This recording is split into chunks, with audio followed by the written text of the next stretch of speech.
ইয়ামান দেশ থেকে মুসলমানদের কাফেলা মদিনার দিকে রওনা করলেন। মদিনার দিকে রওনা করার পরে কিছু খাবার নিয়ে যখন তারা রওনা করলেন, খাবার নিয়ে রওনা করার পরে প্রতিমধ্যে আসার পরে দেখে তাদের খাবারগুলো শেষ হয়ে গেল। খাবার যখন শেষ হয়ে যায়, তাদের মধ্য থেকে একজনকে মুখপাত্র বানাইয়া রহমাতুল্লিল আলামিনের কাছে পাঠায় দেওয়া হলো। আল্লাহর পয়গম্বরের কাছে খাবারের জন্য পাঠায় দেওয়া হয়। আল্লাহর পয়গম্বরের কামরার কিনারে যাওয়ার পর ওই সাহাবী তাকাইয়া তাকাইয়া দেখে মায়ার নবী কোরআন তেলাওয়াত করতেছেন। এমন ভাবে মধুর সুরে নবী কোরআন তেলাওয়াত করেন, সাহাবী আর নবীর কাছে খাবারের কথা বলে নাই। ওই সাহাবী নবীর তেলাওয়াত গুলো শুনতেছেন। আল্লাহর পয়গম্বর তেলাওয়াত করেন, ওয়ামা মিন দাব্বাতিন ফিল আরদি ইল্লা আলাল্লাহি রিজকুহা। এই জমিনের মধ্যে বিচরণশীল এমন কোন প্রাণী নেই যেই প্রাণীর রিজিকের ব্যবস্থা আল্লাহ করে দিতে পারে না, বরং আল্লাহ তাআলা সমস্ত প্রাণীর রিজিকের ব্যবস্থা করে দিতেই পারে।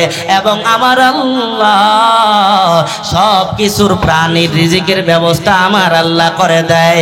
আমার আল্লাহ তাআলা এই যে রিজিকের ব্যবস্থাগুলো করে দিতে পারে।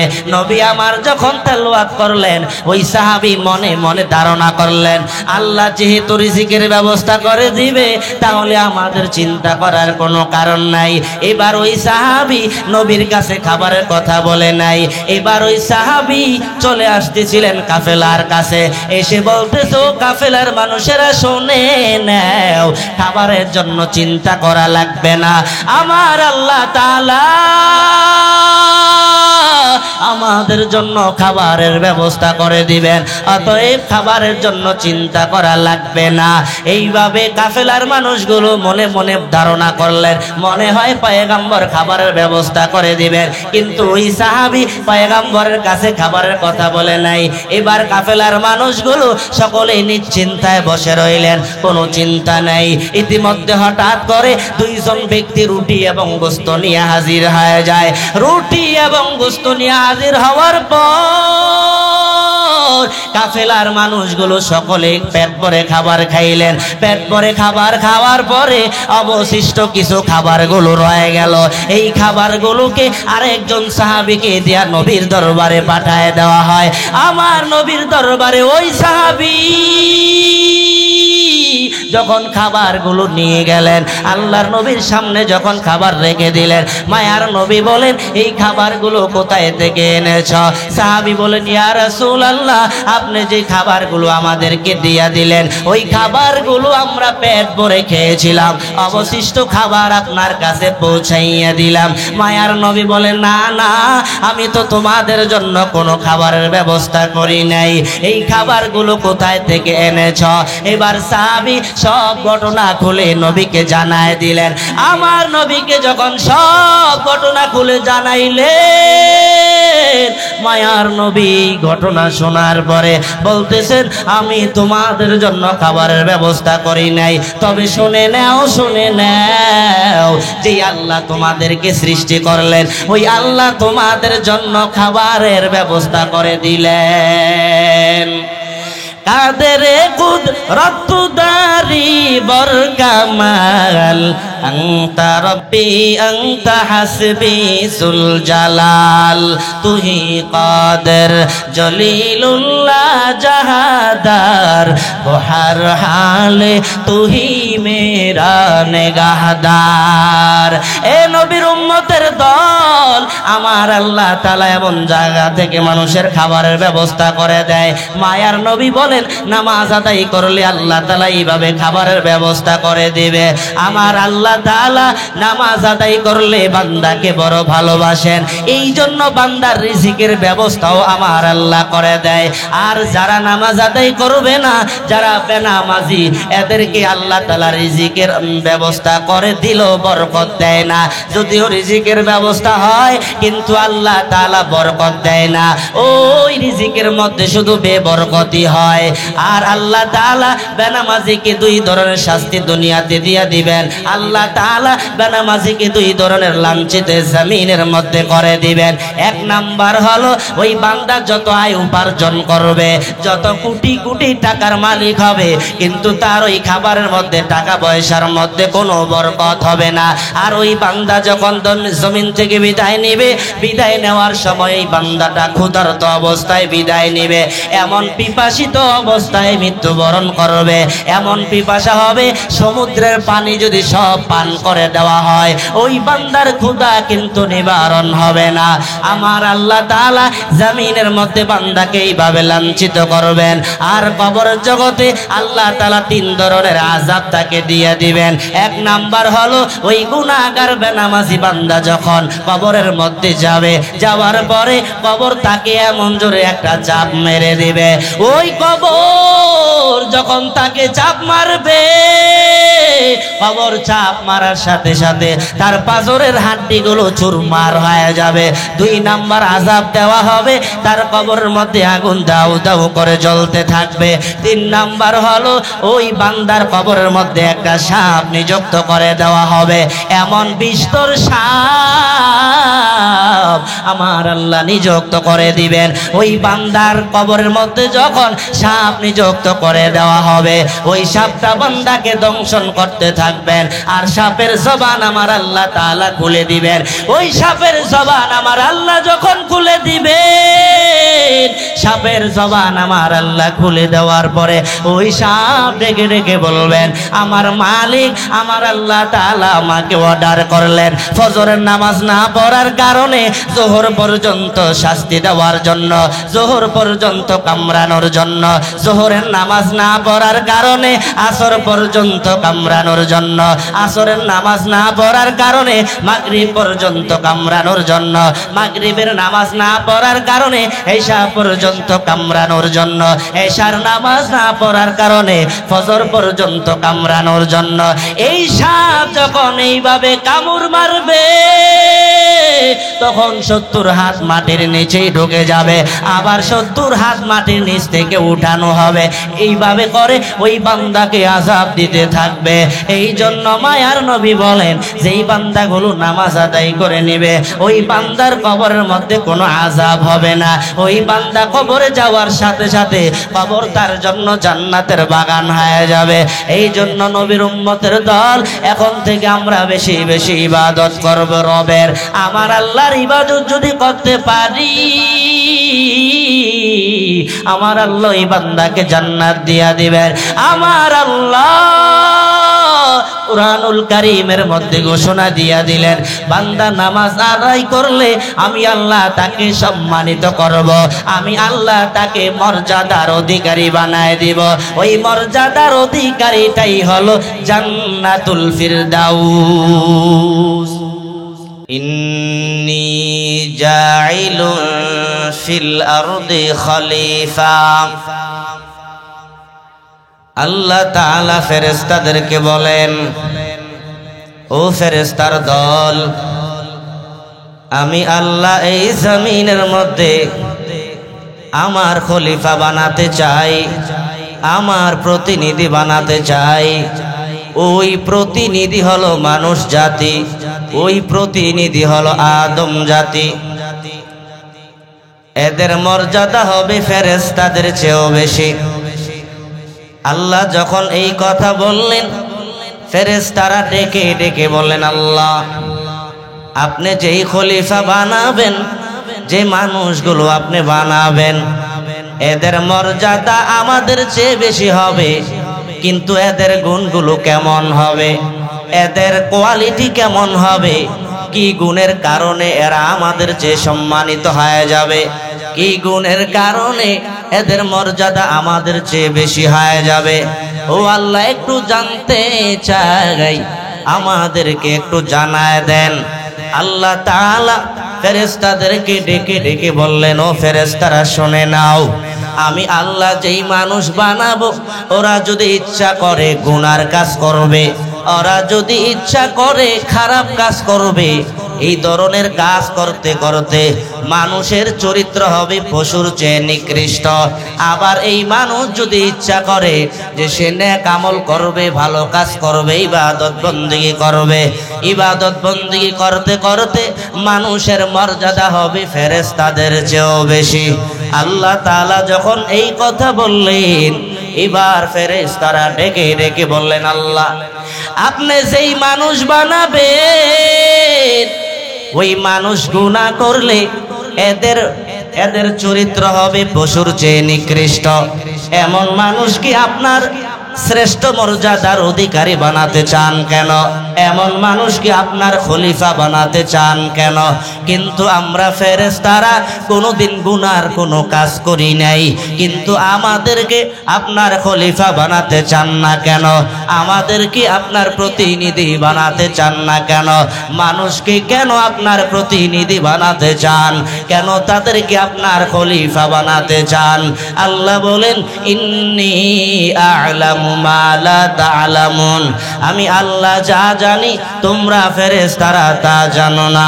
মানব সৃষ্টির রহস্য তোমরা ফেরেশতারা জানো না, আমি আল্লাহ জানি। এবার আল্লাহ তাআলা আদম পয়গম্বরকে বানাইলেন। আদম পয়গম্বরকে বানানোর পর ফেরেশতাদেরকে বুঝার মতো পরিবেশ তৈরি করে দিলেন। ফেরেশতারা যখন বুঝতে পারলেন আমরা ফেরেশতারা পৃথিবীর শ্রেষ্ঠ মর্যাদার অধিকারী নয়, পৃথিবীর শ্রেষ্ঠ মর্যাদার অধিকারী হলো মানুষ, এটা যখন তারা বুঝতে পারলেন এবার আল্লাহর কাছে বলতে লাগলেন, আল্লাহ আমরা না জেনে প্রশ্ন করেছিলাম, আমাদেরকে ক্ষমা করে দেন, মাফ করে দেন। আল্লাহ তাআলার কাছে ফেরেশতারা ক্ষমা প্রার্থনা করতে শুরু করলেন। কিভাবে তারা ক্ষমা চাইলেন? ওই ফেরেশতারা সাত আসমানের উপরে বাইতুল মামুরের মসজিদকে তাওয়াফ করে আল্লাহর কাছে ক্ষমা পাওয়ার জন্য উসিলা বানাইলেন। আল্লাহ তাআলা ডেকে ডেকে বলে, ও ফেরেশতার দল, তোমরা আমি আল্লাহর কাছে ক্ষমা চাওয়ার জন্য এই যে বাইতুল মামুরের মসজিদকে তাওয়াফ করে আমি আল্লাহর কাছে ক্ষমা পাওয়ার জন্য উসিলা বানাইলা। আমি আল্লাহ তোমাদেরকে ক্ষমা করে দিব, আমি আল্লাহ তোমাদেরকে মাফ করে দিব। তবে আমি আল্লাহ আদম পয়গম্বরকে বানাইলাম, আদমকে সিজদা করে এই কথার স্বীকারোক্তি দিতে হবে, এই কথার স্বীকার করতে হবে যে আদম পৃথিবীর শ্রেষ্ঠ মর্যাদার অধিকারী, আমরা ফেরেশতারা নয়, মানে তোমরা ফেরেশতারা নয়। এই কথার স্বীকার করে আদম পয়গম্বরকে তোমরা সিজদা করে দাও। এবার সমস্ত ফেরেশতারা আদম পয়গম্বরকে সিজদা করলেন, কিন্তু ইবলিস সিজদা করতে চায় না। ইবলিস যুক্তি দাঁড় করাইলেন, ও আল্লাহ আদমকে বানাইলেন মাটি দিয়ে, আদমের গতি হলো নিচের দিকে আর আমার গতি হলো উপরের দিকে, কারণ আমাকে বানাইছেন আগুন দিয়ে, এই জন্য আমার গতি হলো উপরের দিকে। আমি উপরের গতি হয় নিচের গতি মানুষকে কিভাবে আমি সিজদা করব? এটা আমার যুক্তিতে ধরে নাই। এই কথা যখন বলে দিলেন আল্লাহ তাআলা ওইবার ইবলিসকে ডেকে ডেকে বললেন, ফাখরুজ ফাইন্নাকা রাজিম, আমার দরবার থেকে বিতাড়িত হয়ে যা। আল্লাহ তাআলা এবার ইবলিসকে আল্লাহর দরবার থেকে বিতাড়িত করে দিলেন। কিন্তু এই ইবলিস এত বড় ইবাদত গুজার ছিলেন, তাফসীরে কুরতুবীর ভিতরে লেখা হয়েছে ইবলিস ৮০,০০০ বছর আল্লাহর ইবাদত করেছেন, কিন্তু এই জমিনের মধ্যে এমন কোনো জায়গা নাই যেই জায়গার মধ্যে ইবলিসের কোনো সেজদা পড়ে নাই, এমন কোনো জায়গা নাই যেই জায়গার মধ্যে সেজদা বাকি নাই, সব জায়গার মধ্যে সেজদা পড়েছিলেন।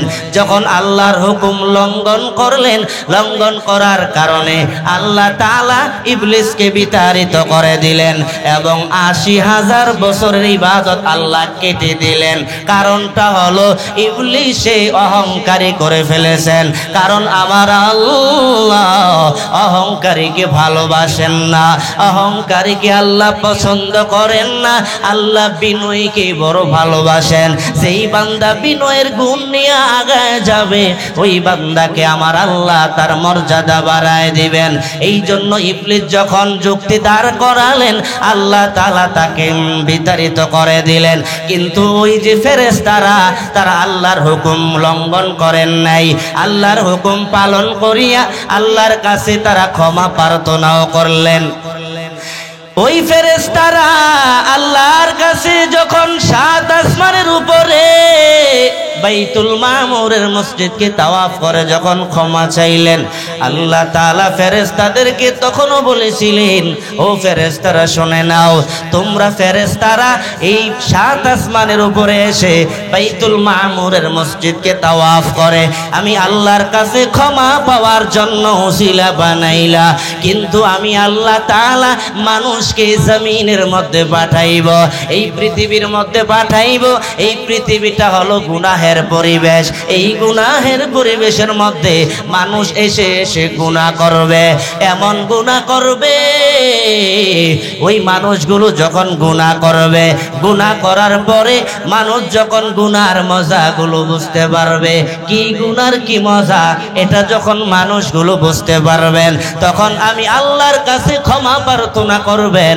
আমি আল্লাহর কাছে ক্ষমা প্রার্থনা করার জন্য ওই মানুষগুলো সাত আসমানের উপরে আসতে পারবে না। ওই মানুষগুলো বাইতুল মামুরের মসজিদকে তাওয়াফ করে আমি আল্লাহর কাছে ক্ষমা প্রার্থনা করতে পারবে না, উসিলাও বানাইতে পারবে না। এই জন্য আমি আল্লাহ মানুষকে জমিনের মধ্যে পাঠানোর আগে তোমরা ফেরেশতারা ওই জমিনের মধ্যে গিয়া একটা ঘর বানায় দিবা। এই ঘরটা যখন বানাইবা এই ঘরের মধ্যে দুনিয়ার মানুষ যত গুনাহ করে আসবে ওই মানুষগুলো যখন তাওয়াফ করবে আমি আল্লাহ তার জিন্দেগীর সব গুনাহগুলো মাফ করে দিব। আরো জোরে সুবহানাল্লাহ বলেন। আল্লাহ তাআলা ফেরেশতাদেরকে যখন আদেশ করলেন, এবার ফেরেশতারা এই জমিনের মধ্যে এসে একটা ঘর বানাইলেন। এই ঘর হলো পৃথিবীর প্রথম ঘর। এই ঘরের আগে আল্লাহ তাআলা আর কোনো ঘর বানান নাই। এই ঘরটা আল্লাহ তাআলা সর্বপ্রথম বানায় দিলেন। এর বিবরণ আল্লাহ তাআলা কোরআনে তুলে ধরলেন, ইন্না আউওয়ালা বাইতিন উদিআ লিন-নাসি লাল্লাযী বিবাক্কাতা মুবারাকাও ওয়া হুদাল লিল আলামিন।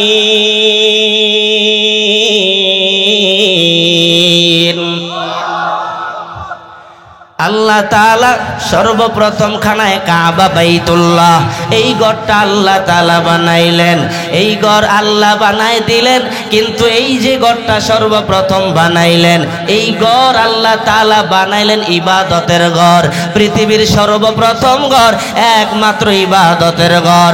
আল্লাহ তাআলা পৃথিবীর সর্বপ্রথম ঘরকে কেন ইবাদতের ঘর বানাইতে চায়? কারণটা হলো এই জমিনের মধ্যে আল্লাহ মানুষ বানাইবেন একমাত্র আল্লাহর গোলামি করার জন্য, ঠিক কিনা বলেন?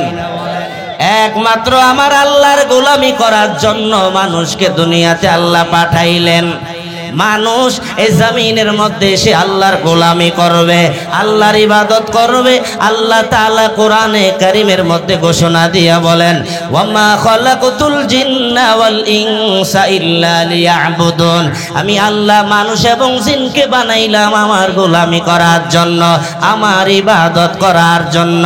আল্লাহ তাআলা মানুষকে ইবাদতের জন্য বানাইবে, এই জন্য প্রথম ঘরটা বানায় দিলেন ইবাদতের ঘর। এই মানুষ আমি আল্লাহ তাআলা পৃথিবীর প্রথম ঘর বানাইলাম ইবাদতের, কারণ তোমরা পৃথিবীর জমিনের মধ্যে এসে তোমরাও ইবাদত করবা আমি আল্লাহর। এই জন্য প্রথম ঘর বানায় দিলাম ইবাদতের। আর আমাদেরকেও বানাইলাম আমি আল্লাহ ইবাদত করার জন্য।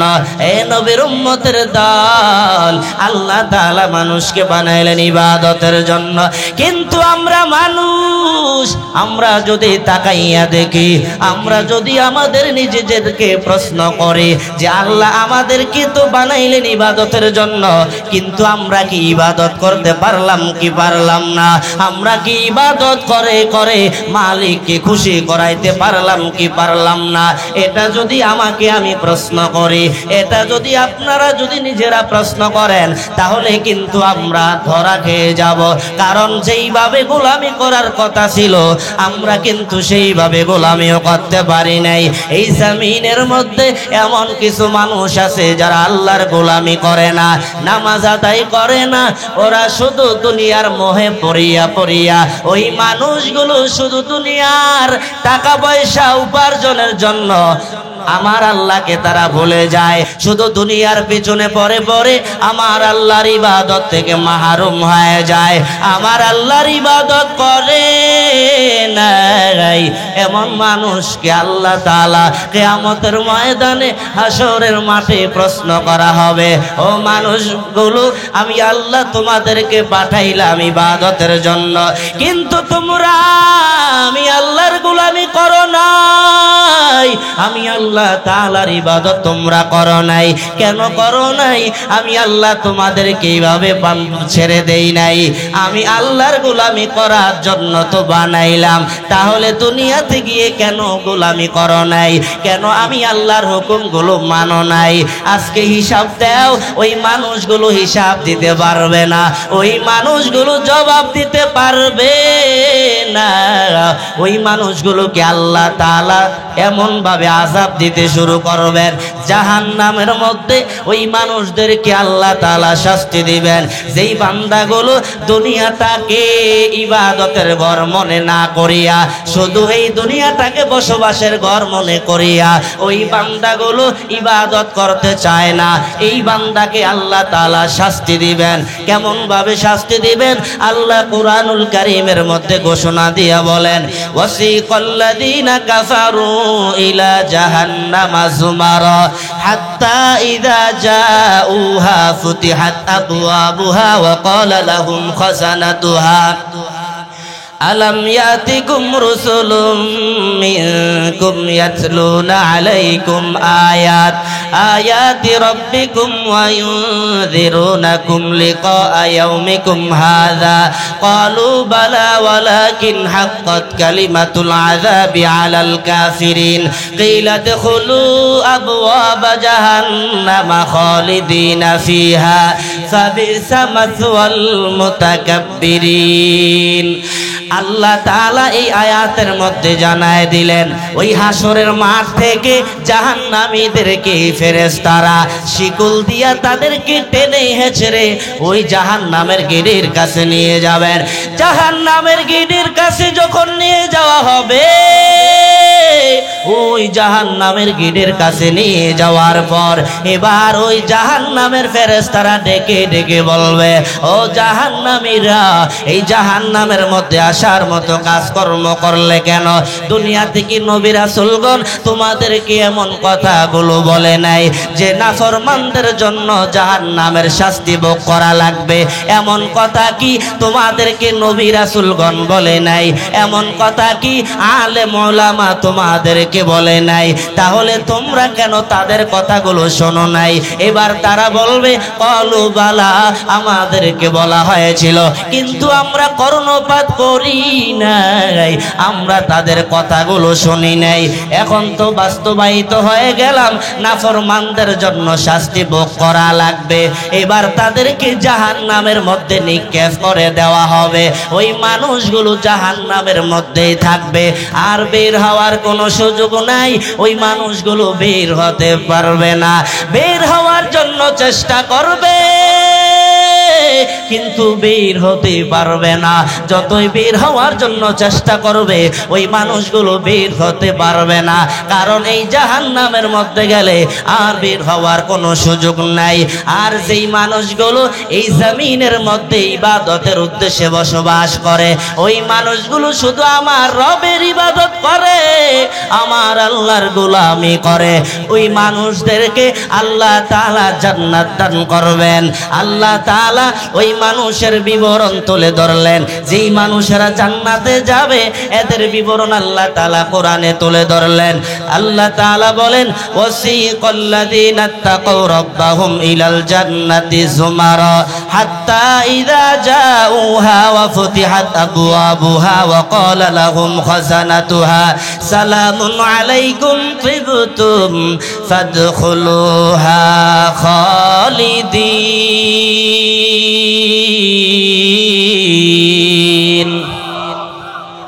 আল্লাহ তাআলা বলেন, যারা জান্নাতে যাবে এদেরকে হাসরের মাঠ থেকে জান্নাতের দিকে যখন নিয়ে যাওয়া হবে, ওই জান্নাতি মানুষ যখন জান্নাতের গেটের সামনে যখন যাবে, জান্নাতের গেটের সামনে যাওয়ার পরে তাদের জন্য জান্নাতের দরজা আগ থেকে ওপেন থাকবে, ওদের জন্য জান্নাতের দরজা খোলা থাকবে।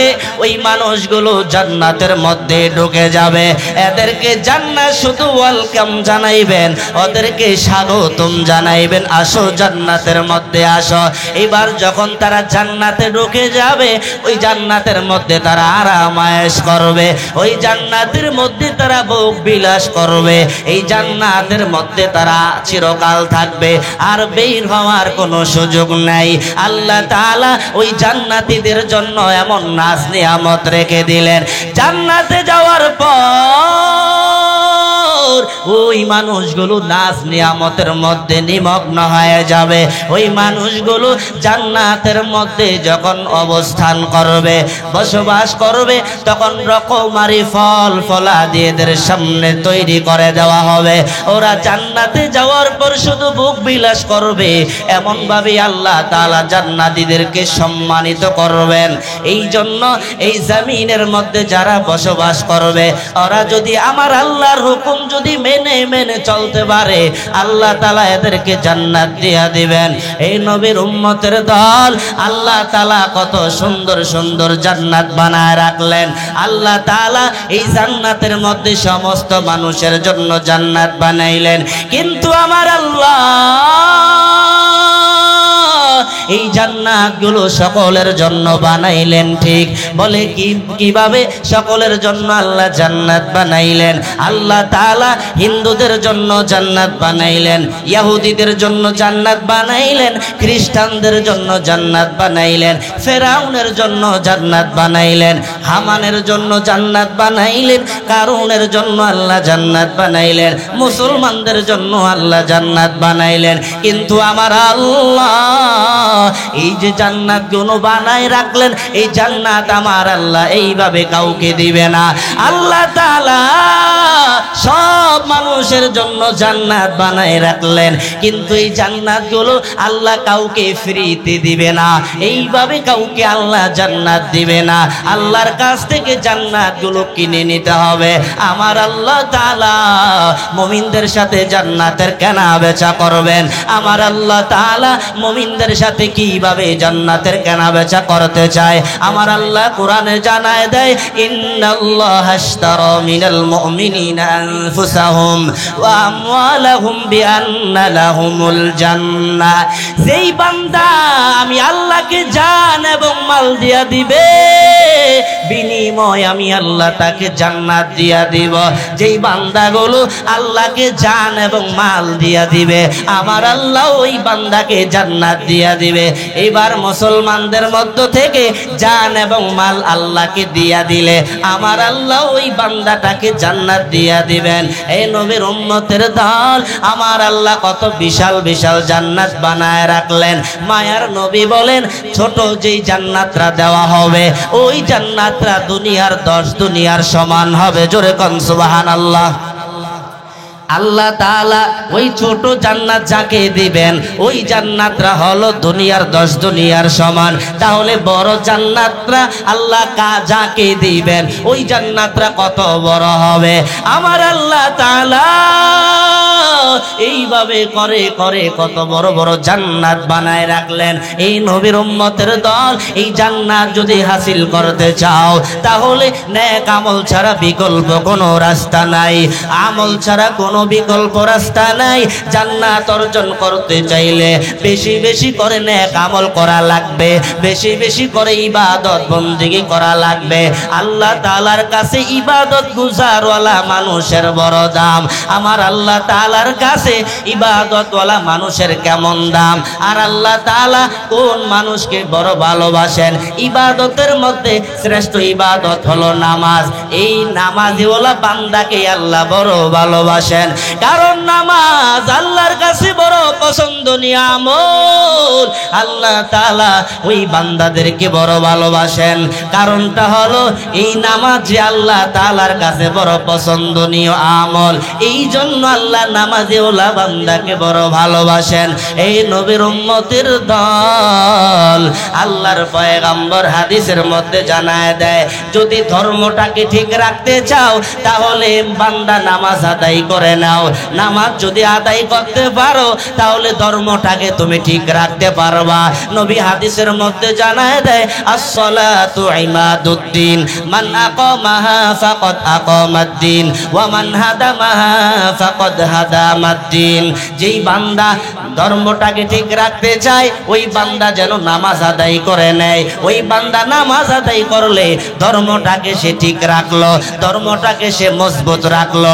আর যেই বান্দা নামাজ আদায় করতে চায় না ওই বান্দা ধর্মটাকে ঠিক রাখতে পারলো না, ধর্মটাকে বিনষ্ট করে ফেললো।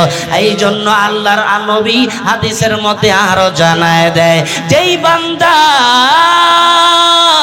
যখন আল্লাহর কুদরতি কদমে সেজদা দিয়া দিবে ওই বান্দাটা আমার আল্লাহর একেবারে নিকটে হয়ে যায়, আল্লাহর নিকট ওই বান্দাটা চলে যায়। মায়ার নবী বলেন, আকরাবু মা ইয়াকুনুল আবদু মির রাব্বিহি ওয়া হুয়া সাজিদুন।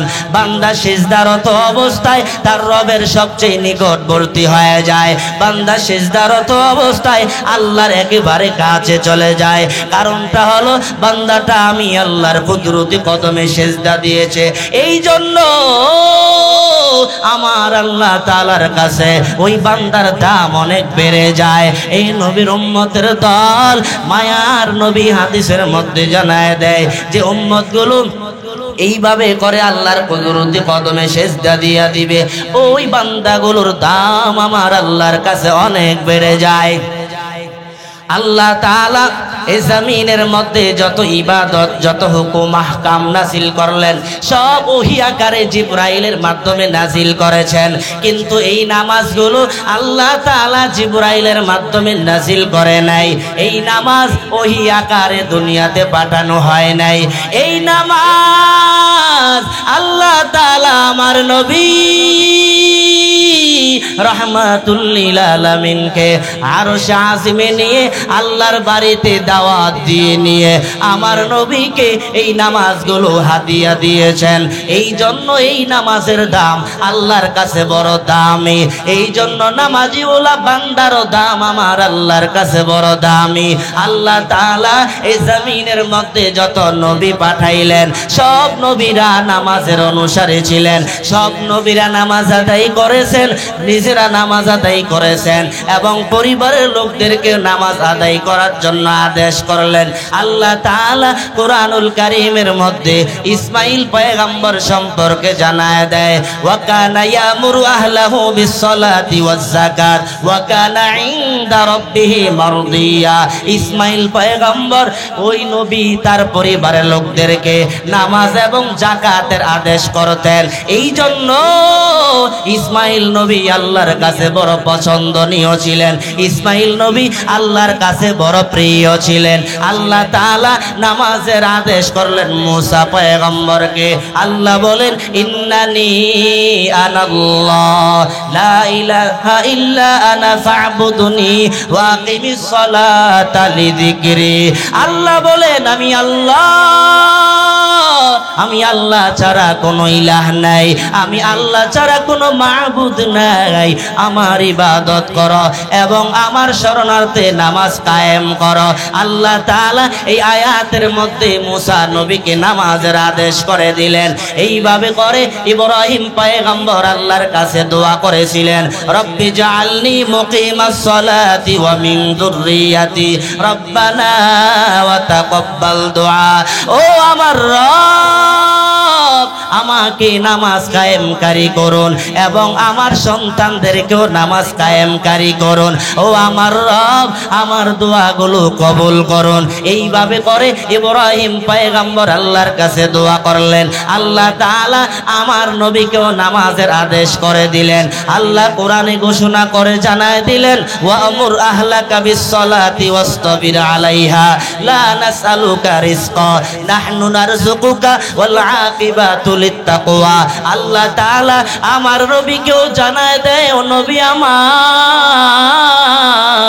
আপনি আপনার পরিবারের লোকদেরকে নামাজের আদেশ করেন এবং আপনিও নামাজের প্রতি অবিচল থাকেন।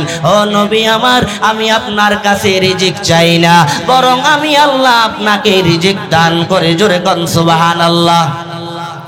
আল্লাহ তাআলা এই আয়াতের মধ্যে আমার নবীকেও জানায় দিলেন নামাজ আদায় করার জন্য, পরিবারের লোকদেরকেও নামাজ আদায় করার জন্য আদেশ দিয়া দিলেন। এই আয়াতগুলো থেকে আমরা এটাই বুঝতে পারলাম, ওই বান্দাগুলো যখন নামাজ আদায় করবে তখন নিজেরা নামাজ আদায় করলে শুধু চলবে না, পরিবারের লোকদেরকেও নামাজের আদেশ দেওয়া লাগবে, পরিবারের লোকদেরকেও নামাজ আদায় করার জন্য হুকুম করতে হবে।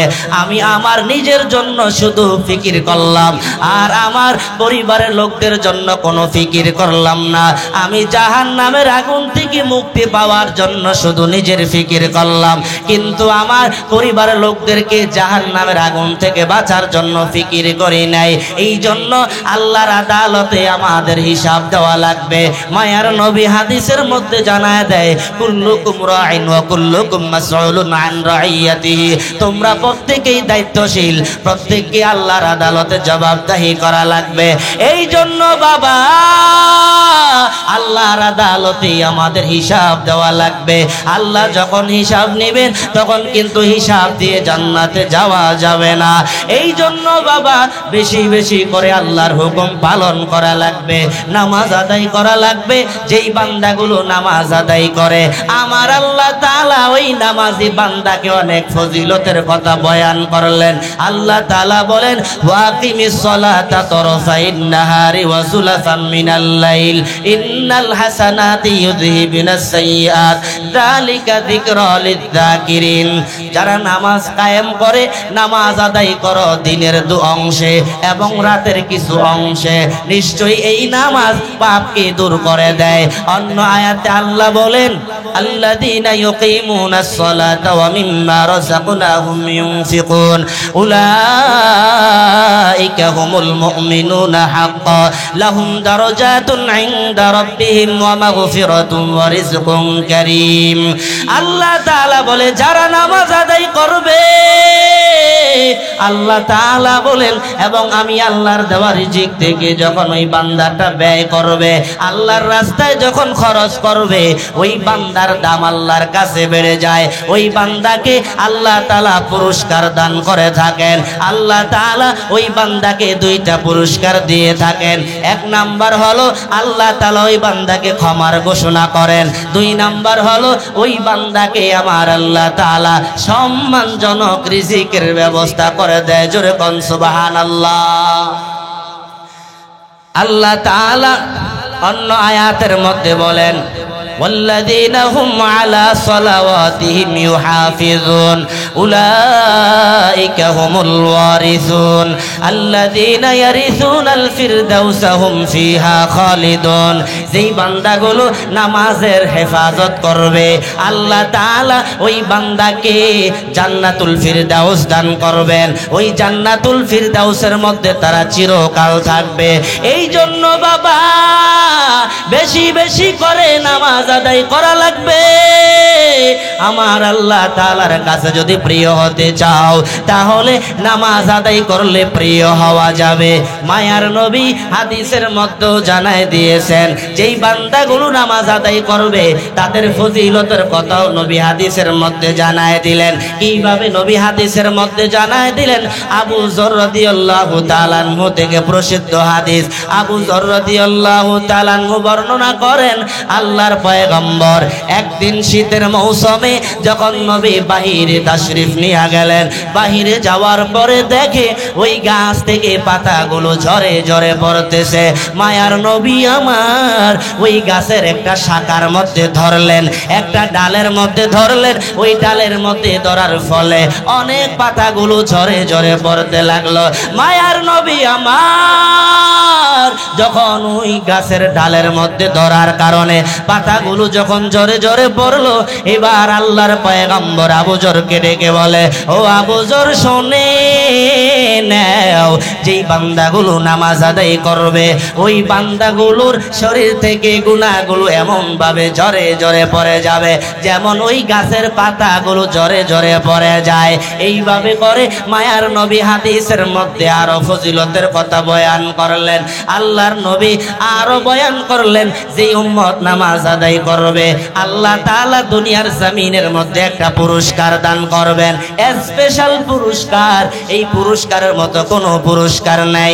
আমার আল্লাহ তাআলা কি পুরস্কারটা দিতে চায় নবী আমার জানায় দেয়, যেই বান্দাগুলো নামাজ আদায় করবে আল্লাহ তাআলা দুনিয়ার জমিনের মধ্যে তাকে রিজিকের অভাব দূর করে দিবেন।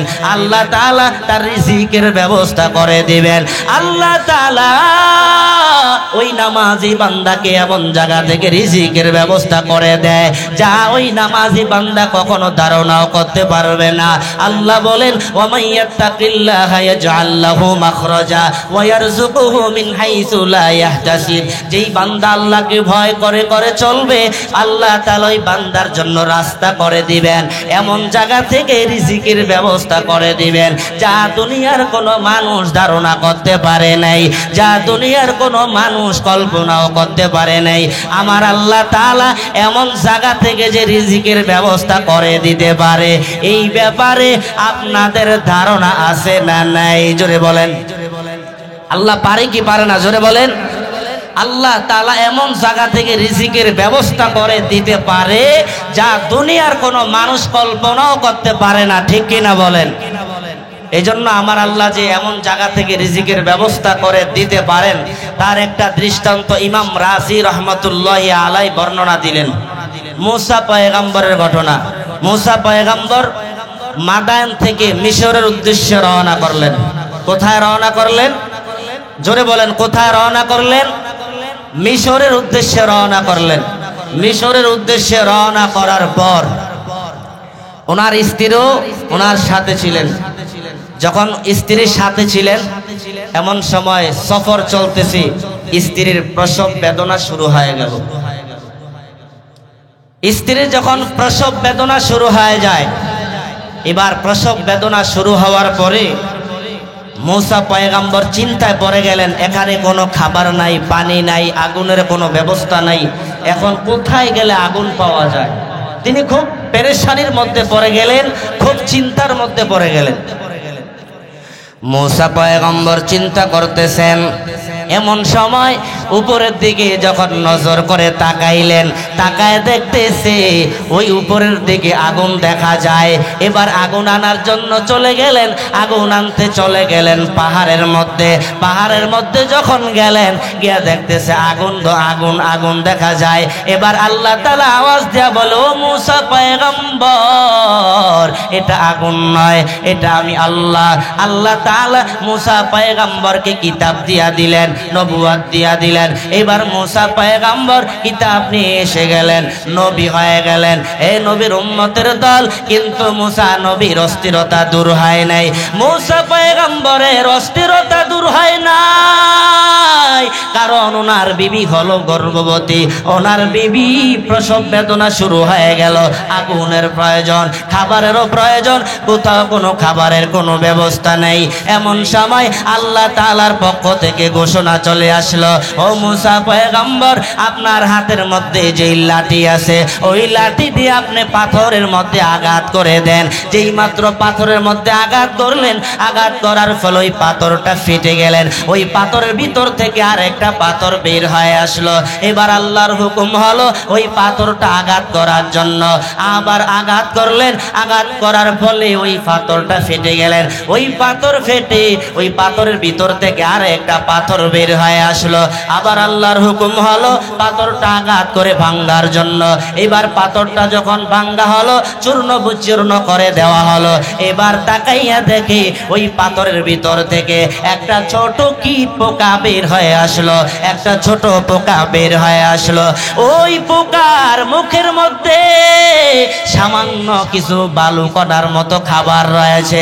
এই খাবারগুলো আল্লাহ তাআলা ব্যবস্থা করে দিয়েছে, ঠিক কিনা বলেন? আমার আল্লাহ তাআলা ওই কীটের মুখের মধ্যে সামান্য খাবার দিয়া দিলেন। ওই কীট আল্লাহ তাআলার প্রশংসায় নিমজ্জিত হয়ে গেলেন। এবার কীটের কথা বুঝার জন্য আল্লাহ তাআলা মুসা পয়গম্বরকে শক্তি প্রদান করলেন, শক্তি দিয়া দিলেন ওই কীটের কথাগুলো শোনার জন্য। এবার কীট প্রশংসা করে বলে, সুবহানা মান ইয়ারানি ওয়া ইয়াসমাউ কালামি ওয়া ইয়ারযুকুনি ওয়া ইয়ারিফু মাকানি ওয়া ইয়াযকুরুনি ওয়া লা ইয়ানসানি। কীট আল্লাহর প্রশংসা করে বলে, মহিমাময় আল্লাহ, যিনি আমাকে দেখেন, যিনি আমার কথাগুলো শ্রবণ করেন, যিনি আমার রিজিকের ব্যবস্থা করে দেন, যিনি আমার অবস্থা সম্পর্কে জানেন, যিনি আমাকে স্মরণ করেন, যিনি আমাকে কখনোই বলতে পারেন না। জোরে কোন সুবহানাল্লাহ। এই কীট মুখের মধ্যে সামান্য খাবার নিয়ে আল্লাহর প্রশংসা করতেছে। তাহলে আল্লাহ তাআলা ওই কীটকে পাথরের ভিতর থেকে খাবার দিয়া দিলেন। এই ক্ষমতা আল্লাহর আছে না নাই? আল্লাহর ক্ষমতা আছে। আল্লাহ তাআলা সব জায়গায় মানুষের রিজিকের ব্যবস্থা করে দেয়। এই বিশ্বাস আমাদের অন্তরের মধ্যে ধারণ করতে হবে, এই বিশ্বাস আমাদের রাখা লাগবে। আল্লাহ তাআলা এইভাবে করে মানুষকে যে খাবারের ব্যবস্থা করে দিতে পারে। আরেকটা দৃষ্টান্ত তুলে ধরা হলো। ইয়ামান দেশ থেকে মুসলমানদের কাফেলা মদিনার দিকে রওনা করলেন। মদিনার দিকে রওনা করার পরে কিছু খাবার নিয়ে যখন তারা রওনা করলেন, খাবার নিয়ে রওনা করার পরে প্রতিমধ্যে আসার পরে দেখে তাদের খাবারগুলো শেষ হয়ে গেল। খাবার যখন শেষ হয়ে যায়, তাদের মধ্য থেকে একজনকে মুখপাত্র বানাইয়া রাহমাতুল লিল আলামিনের কাছে পাঠায় দেওয়া হলো। আল্লাহর পয়গম্বরের কাছে খাবারের জন্য পাঠায় দেওয়া হয়। আল্লাহর পয়গম্বরের কামরার কিনারে যাওয়ার পর ওই সাহাবী তাকাইয়া তাকাইয়া দেখে মায়ার নবী কোরআন তেলাওয়াত করতেছেন।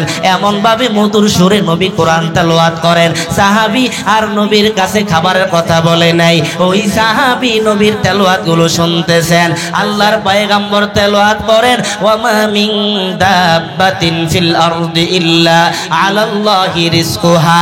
এই জমিনের মধ্যে বিচরণশীল এমন কোন প্রাণী নেই যেই প্রাণীর রিজিকের ব্যবস্থা আল্লাহ করে দিতে পারে না, বরং আল্লাহ তাআলা সমস্ত প্রাণীর রিজিকের ব্যবস্থা করে দিতেই পারে।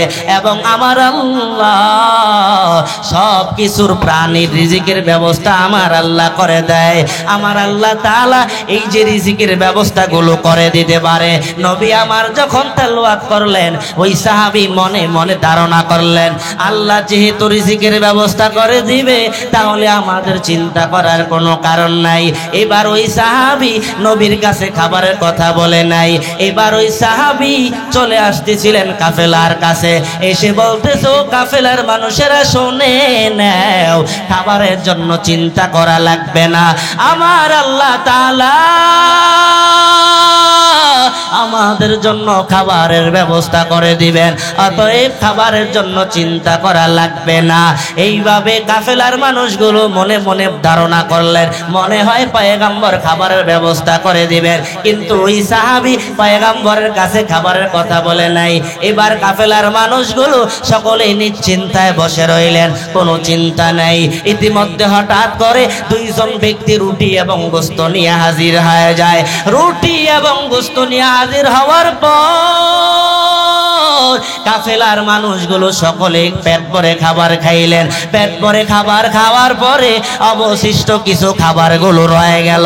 এই খাবারগুলোকে আরেকজন সাহাবীকে দিয়া নবীর দরবারে পাঠায় দেওয়া হয়। আমার নবীর দরবারে ওই সাহাবী যখন খাবারগুলো নিয়ে গেলেন, আল্লাহর নবীর সামনে যখন খাবার রেখে দিলেন, মায়ার নবী বলেন, এই খাবারগুলো কোথায় থেকে এনেছ? সাহাবী বলেন, ইয়া রাসূলুল্লাহ, আপনি যে খাবারগুলো আমাদেরকে দিয়া দিলেন, ওই খাবারগুলো আমরা পেট ভরে খেয়েছিলাম, অবশিষ্ট খাবার আপনার কাছে পৌঁছাইয়া দিলাম। মায়ার নবী বলেন, না না, আমি তো তোমাদের জন্য কোনো খাবারের ব্যবস্থা করি নাই, এই খাবারগুলো কোথায় থেকে এনেছ? এবার সাহাবী সব ঘটনা খুলে নবীকে জানায় দিলেন। আমার নবীকে যখন সব ঘটনা খুলে জানাইলেন, মায়ার নবী ঘটনা শোনার পরে বলতেছেন, আমি তোমাদের জন্য খাবারের ব্যবস্থা করি নাই, তবে শুনে নাও, শুনে নাও, যে আল্লাহ তোমাদেরকে সৃষ্টি করলেন, ওই আল্লাহ তোমাদের জন্য খাবারের ব্যবস্থা করে দিলেন। কাদেরে কুদরত দারি বরকামাল, আনতা রব্বি আনতা হাসবি সুল জালাল, তুহি কাদের জলিলুল্লাহ জাহাদার, বহার হালে তুহি মেরা নেগাহদার। এ নবীর উম্মতের দল, আমার আল্লাহ তাআলা এমন জায়গা থেকে মানুষের খাবারের ব্যবস্থা করে দেয়। মায়ার নবী বলেন, নামাজ আদায় করলে আল্লাহ তাআলা এইভাবে খাবারের ব্যবস্থা করে দিবে। আমার আল্লাহ তাআলা নামাজ আদায় করলে বান্দাকে বড় ভালোবাসেন, এই জন্য বান্দার রিজিকের ব্যবস্থাও আমার আল্লাহ করে দেয়। আর যারা নামাজ আদায় করবে না, যারা বেনামাজি, এদেরকে আল্লাহ তাআলা রিজিকের ব্যবস্থা করে দিল, বরকত দেয় না। যদিও রিজিকের ব্যবস্থা হয়, কিন্তু আল্লাহ তাআলা বরকত দেয় না। ওই রিজিকের মধ্যে শুধু বেবরকতি হয়। আর আল্লাহ তাআলা বেনামাজিকে দুই ধরনের শাস্তি দুনিয়াতে দিয়া দিবেন। আল্লাহ তাআলা বেনামাজিকে দুই ধরনের লাঞ্ছিত জমিনের মধ্যে করে দিবেন। এক নাম্বার হলো, ওই বান্দা যত আয় উপার্জন করবে, যত কোটি কোটি টাকার মালিক হবে, কিন্তু তার ওই খাবারের মধ্যে, টাকা পয়সার মধ্যে কোনো বরকত হবে না। আর ওই বান্দা যখন জমিন থেকে বিদায় নেবে, বিদায় নেওয়ার সময় এই বান্দাটা ক্ষুধার্ত অবস্থায় বিদায় নেবে, এমন পিপাসিত অবস্থায় মৃত্যুবরণ করবে। এমন পিপাসা হবে, সমুদ্রের পানি যদি সব পান করে দেওয়া হয়, ওই বান্দার ক্ষুধা কিন্তু নিবারণ হবে না। আমার আল্লাহ তাআলা জমিনের মধ্যে বান্দাকে এইভাবে লাঞ্ছিত করবেন। আর কবর জগতে আল্লাহ তাআলা তিন ধরনের আযাব তাকে দিয়ে দিবেন। এক নাম্বার হলো, ওই গুনাহগার বেনামাজি বান্দা যখন কবরের মধ্যে যাবে, যাওয়ার পরে কবর তাকে এমন জোরে একটা চাপ মেরে দিবে, ওই কবর যখন তাকে চাপ মারবে, কবর চাপ মারার সাথে সাথে তার পাজরের হাড্ডিগুলো চুরমার হয়ে যাবে। দুই নাম্বার আযাব দেওয়া হবে, তার কবরের মধ্যে আগুন দাউ দাউ করে জ্বলতে থাকবে। তিন নাম্বার হলো, ওই বান্দার কবরের মধ্যে একটা সাপ নিযুক্ত করে দেওয়া হবে। এমন বিস্তর সাপ আমার আল্লাহ নিযুক্ত করে দিবেন। ওই বান্দার কবরের মধ্যে যখন সাপ নিযুক্ত করে দেওয়া হবে, ওই সাপটা বান্দাকে দংশন করতে থাকবেন। আর সাপের জবান আমার আল্লাহ তাআলা খুলে দিবেন। ওই সাপের জবান আমার আল্লাহ যখন খুলে দিবেন, সাপের জবান আমার আল্লাহ খুলে দেওয়ার পরে ওই সাপ ডেকে ডেকে বলবেন, আমার মালিক, আমার আল্লাহ তাআলা আমাকে অর্ডার করলেন ফজরের নামাজ না পড়ার কারণে জোহর পর্যন্ত শাস্তি দেওয়ার জন্য, জোহর পর্যন্ত কামড়ানোর জন্য, জোহরের নামাজ না পড়ার কারণে আসর পর্যন্ত কামড়ানোর জন্য, আসরের নামাজ না পড়ার কারণে মাগরিব পর্যন্ত কামড়ানোর জন্য, মাগরিবের নামাজ না পড়ার কারণে এশা পর্যন্ত কামড়ানোর জন্য, এশার নামাজ না পড়ার কারণে ফজর পর্যন্ত কামড়ানোর জন্য। এই সাপ যখন এইভাবে কামড় মারবে, তখন 70 হাত মাটির নিচেই ঢুকে যাবে, আবার 70 হাত মাটির নিচ থেকে উঠানো হবে। এইভাবে করে ওই বান্দাকে আযাব দিতে থাকবে। এই জন্য মায়ার নবী বলেন, যেই বান্দাগুলো নামাজ আদায় করে নেবে ওই বান্দার কবরের মধ্যে কোনো আযাব হবে না। ওই বান্দা কবরে যাওয়ার সাথে সাথে কবর তার জন্য জান্নাতের বাগান হয়ে যাবে। এই জন্য নবীর উম্মতের দল, এখন থেকে আমরা বেশি বেশি ইবাদত করব রবের।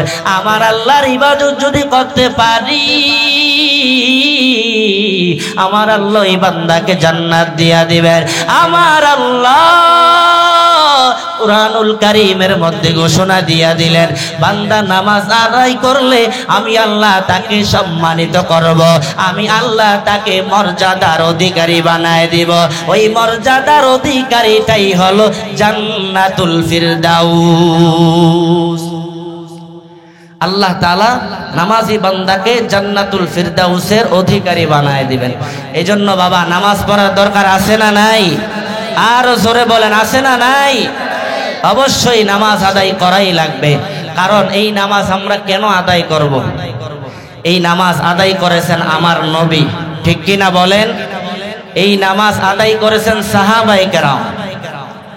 এই নামাজ প্রতিষ্ঠা করার জন্য মায়ার নবী অনেক কষ্ট করেছেন। এই জন্য নামাজ আদায় করা লাগবে। আর আমার নবী নামাজ শিখায় গেলেন উম্মতকে কিভাবে নামাজ আদায় করতে হবে। মায়ার নবী এমন ভাবে নামাজ আদায় করতেন, নামাজের প্রতি নবীর ভালোবাসাটা কেমন ছিল, কি পরিমাণ নবী নামাজ আদায় করতেন। আমার নবী এমন ভাবে নামাজে মশগুল থাকতেন। একজন সাহাবী থেকে বর্ণিত, সাহাবী বলেন, আমি একদিন রাত্রিবেলা মসজিদে নববীর পাশে দিয়ে হেঁটে যাই। হেঁটে যাওয়ার সময় তাকাইয়া দেখি মায়ার নবী নামাজের মধ্যে দাঁড়ায় গেলেন। আমার নবী নামাজে এত মশগুল, পয়গম্বর যখন নামাজের মধ্যে দাঁড়াইলেন, ওই সাহাবী বলেন, আমিও নবীর পিছনে নামাজ আদায় করার জন্য দাঁড়ায় গেলাম। মায়ার নবী আমার নামাজের মধ্যে যখন সূরা বাকারা তেলাওয়াত করলেন, ওই সাহাবী মনে মনে ধারণা করলেন মনে হয় 100 আয়াত তেলাওয়াত করে রুকু সিজদা করবেন। কিন্তু যখন 100 আয়াত তেলাওয়াত করা হলো, মায়ার নবী কিন্তু রুকু সিজদা করে নাই। এবার সাহাবী ধারণা করলেন মনে হয় 200 আয়াত তেলাওয়াত করে রুকু সিজদা করবেন। কিন্তু যখন 200 আয়াত তেলাওয়াত করা হলো, মায়ার নবী রুকু সিজদা করে নাই। সাহাবী ধারণা করলেন মনে হয় এই সূরা শেষ করে নবী রুকু সিজদা করবেন। কিন্তু যখন সূরা শেষ হয়ে গেল, মায়ার নবী রুকু সিজদা করে নাই। কয়েকবার আল্লাহুম্মা লাকাল হামদু পড়িয়া নবী সূরা আলে ইমরান তেলাওয়াত করতে শুরু করলেন। সাহাবী ধারণা করলেন মনে হয় নবী এই সূরাটা শেষ করে রুকু সিজদা করবেন। কিন্তু যখন এই সূরা শেষ হয়ে গেল, নবী রুকু সিজদা করে নাই। কয়েকবার আল্লাহুম্মা লাকাল হামদু পড়িয়া নবী সূরা মায়েদা তেলাওয়াত করতে শুরু করলেন। সাহাবী ধারণা করলেন এই সূরা শেষ করে নবী রুকু সিজদা করবেন। কিন্তু যখন এই সূরা শেষ হয়ে গেল, মায়ার নবী রুকু সিজদা করলেন। এমন লম্বা লম্বা রুকু সিজদা নবী করলেন। এবার রুকু সিজদা করার পরে দ্বিতীয় রাকাতের জন্য নবী দাঁড়ায় গেলেন। দ্বিতীয় রাকাতের জন্য যখন নবী দাঁড়াইলেন, দ্বিতীয় রাকাতে নবী দাঁড়ানোর পরে এবার আল্লাহর পয়গম্বর সূরা আনআম তেলাওয়াত করতে শুরু করে দিলেন। সাহাবী বলেন, আমি আর নবীর পিছনে দাঁড়ায় থাকার সাহস পাইলাম না, আমি আর নবীর পিছনে দাঁড়ায় থাকার হিম্মত করতে পারলাম না। অবশেষে আমি নামাজ ছেড়ে চলে আসলাম। কিন্তু আমার নবী নামাজ ছাড়ে নাই, আমার নবী নামাজের মধ্যে মশগুল হয়ে আছেন। আমার নবী কিভাবে করে নামাজের জন্য মশগুল ছিলেন, কিভাবে নবী নামাজের জন্য পাগল ছিলেন। আম্মা জান আয়েশা বলেন, নবী আমাদের সাথে এমন ভাবে আনন্দ ফুর্তি করতেন, নবী অন্যান্য মানুষের মতো আমাদের সাথে আনন্দ গল্প গুজব করতেন।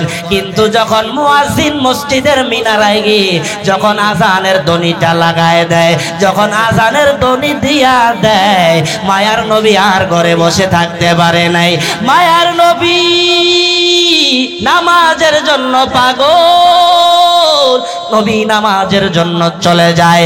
আম্মা জান আয়েশা বলেন, নবী যখন নামাজের জন্য চলে যায় তখন ওই নবী আমাদের কাউকে চিনতে পারেন নাই, কারণ তিনি আল্লাহর ইবাদত করার জন্য এমন ভাবে তিনি ইবাদতের জন্য মশগুল হয়ে যাইতেন, নামাজ আদায়ের জন্য বড় পাগল হয়ে যাইতেন। এই জন্য আম্মা জান আয়েশা বলেন, নবী আজানটা দিলে আর ঘরে বসে থাকতে পারে নাই।